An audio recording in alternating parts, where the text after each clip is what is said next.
Hello, everybody. This is Catholic Dad signing in for episode number 3. I guess I'm going to call this one liberal versus conservative Catholic.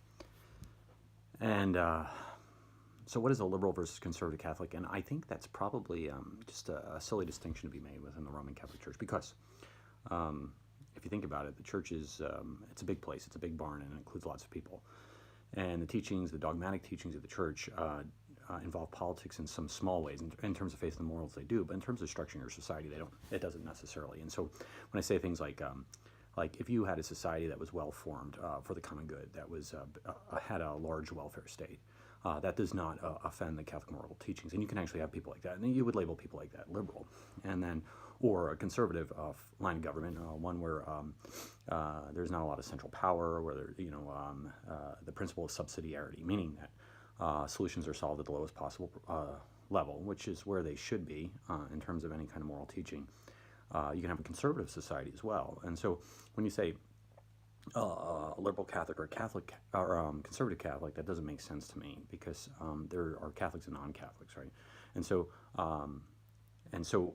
if you, and I would like to say, there are not liberal and conservative Catholics. Those are those who are obedient to the moral teachings of the Catholic Church, and those who are heretics. Really, if you think about it, you can't be. You could be a liberal Catholic. You could love things like welfare states, or you can love things like large healthcare systems and so on and so forth that are subsidized by the taxpayer. That's fine.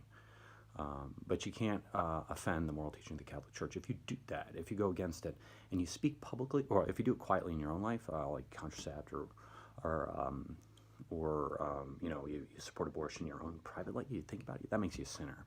If you go and you speak out loud, and that's what the confessional's for, if you speak about it and go out loud and then try to convince other people of your position, that makes you a heretic. So woe to the heretic. You really got to think about this. So if you have a big bumper sticker that says pro-choice and you're a Catholic, you actually are a public heretic, and that's kind of a problem in terms of your moral life within the church. The church says you can't do that, and so then you're a non-obedient Catholic. So if you are a Catholic and you support like the moral ills of the church, the abortion, contraception, so on and so forth, I would encourage you to remain quiet about it, pray about it, go to confession about it, but do not try to bring people along with you, because salvation is important.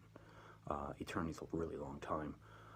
Hell is probably awful. Heaven is probably glorious, and so let's help each other to go in one direction, not the other.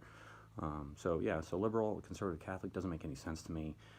There's faithful and obedient Catholics, and there's heretics, and in your own private life there's sinners. So those are the distinctions I make, and I guess that's it. And so please like or subscribe, and kids, if you have any questions, just holler.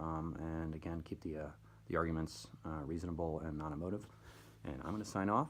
So like or subscribe, and have a nice day. God bless, and pray the rosary daily.